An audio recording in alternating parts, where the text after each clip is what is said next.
2001 সালে যখন জাতীয় পুরস্কার পেয়েছিলাম তখন প্রধানমন্ত্রী ছিলেন দেশনেত্রী বেগম খালেদা জিয়া।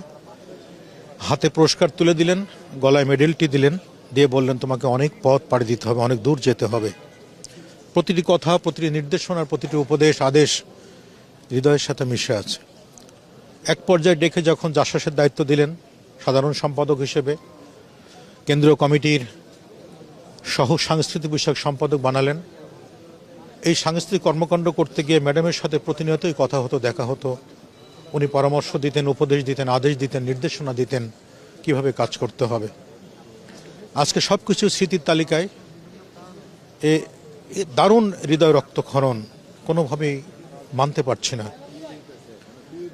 তারপরেও একটা জিনিস ছিল সত্য, জন্ম থাকলে মৃত্যু হবে, সৃষ্টি হলে ধ্বংস হবে। কিছু চলে যাওয়া, এ পাহাড় সমান বেদনা, বুক ভাঙা কষ্ট। তার যে স্বপ্ন সাধনা, এই দেশ গড়ার ক্ষেত্রে, সুস্থ সুন্দর রাষ্ট্র গড়ার ক্ষেত্রে, সুস্থ গণতান্ত্রিক চর্চার ক্ষেত্রে তার যে আপসীন ভূমিকা ছিল, সেটি সারা বাংলাদেশের মানুষ আজ টের পাচ্ছে। লক্ষ্য করেন সারা বাংলাদেশের মানুষের বাকরুদ্ধ হয়ে গেছে, আকাশ বাতাস স্তব্ধ হয়ে গেছে।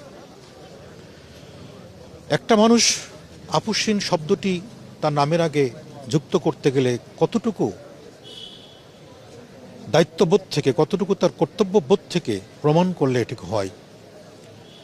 অনেকবার সে মৃত্যুর দ্বার প্রান্ত থেকে ফিরেছেন, মুমূর্ষ অবস্থায় গেছেন, ডাক্তাররা তাকে বলেছেন বিদেশের মাটিতে ট্রিটমেন্ট করার জন্য, চিকিৎসা নিতে যাওয়ার জন্য। উনি বারবারই প্রত্যাখ্যান করে বলেছেন এ দেশের মাটি মানুষ ছাড়া বিদেশের মাটিতে কোনো ঠিকানা আমার নাই। আমি মানুষ ছাড়া কোথাও যাব না, দেশের মানুষের অন্তরে আমার বসবাস, এই মাটিতেই আমার মৃত্যু হবে, এই মাটিতেই আমার কবর হবে।